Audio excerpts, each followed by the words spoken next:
sizi İsmailov vlogumuzda xoş gördük. Əlbəttə birinci hazırlıqla başladıq. Getdik, bizə lazım olan hər şeyi öncədən buradan aldıq və sonra evə gəlib ətlərimizi marinə etdik ki, daha yumşaq bir kebab alınsın. Artıq növbəti günümüzdür, yola hazırlaşırıq və hazırladığımız ətləri götürdük və budur, yola artıq getməyə hazırıq. Yola çıxan kimi ilk görəcəyimiz iş nədir? Bəli, əlbəttə yemək yemək. Daha sonra biraz sıxıldım və kitab oxumağa qərar verdim. Sonunda biz çatdıq. Bu da bizim tutduğumuz evdir. Balaca, amma məncə çox şirin idi. Ondan sonra ilk işimiz sabahın kebablarını hazır etmək oldu və ondan sonra keçid etdik yeməyi hazırlamağa.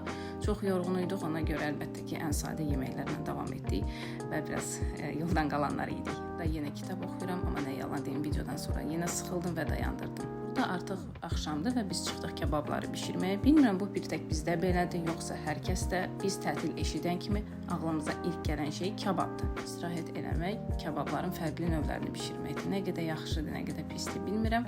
Amma təəssüf ki, və yaxud da yaxşı ki, bu bizdə belədir. Və əlbəttə, hamının rahatlığını pozub bişirdiyimiz kebabı sizə göstərməliyəm. Çünki bu mənim borcumdur. Yenə yaxşı səslə qulaq. Siz də bunu eşidəsiniz istədim, ona görə sizi narahat etməməyə qərar verdim. Burada isə çay hazırladıq və biraz söhbət etdik əlbəttə ki. Və yenə də yaxşı. Gəzintimizin ikinci gününə gəldik və bizim evin yanında bir çay keçdiyi üçün biz qərara gəldik ki, çıxaq və biraz gəzək. Bu da moroqlardır.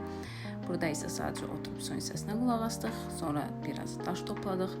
Məncə gözəl idi. Lake Arena adlı bir yer görmüşdük, indi yollanırıq ora.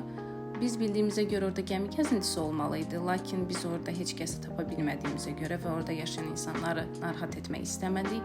Ona görə sadəcə baxıb evə qayıtdıq. Evdə isə bizi yenə əlbəttə ki, kebab gözləyirdi. Bugün xan kebabı hazırladıq və özümü belə hiss etdim. Allah papamın canı sağ eləsin, gündə ət yeməyi yiyir. İsmailda da artıq 3-cü günümüz və bu sonuncu günümüz idi. Yollandıq Ivanovkanın görməli yerlərinə və yollandıq ən məşhur və bir çoxumuzun gördüyü bir məkana.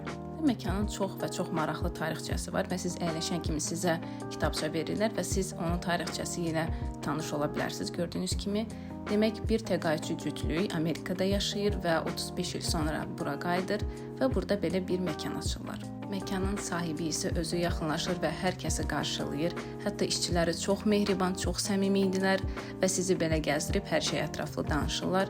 Bu da çölündə olan mənzərədir. Məncə çox və çox gözəldir. Yollandıq məşhur bir coffee shop-a.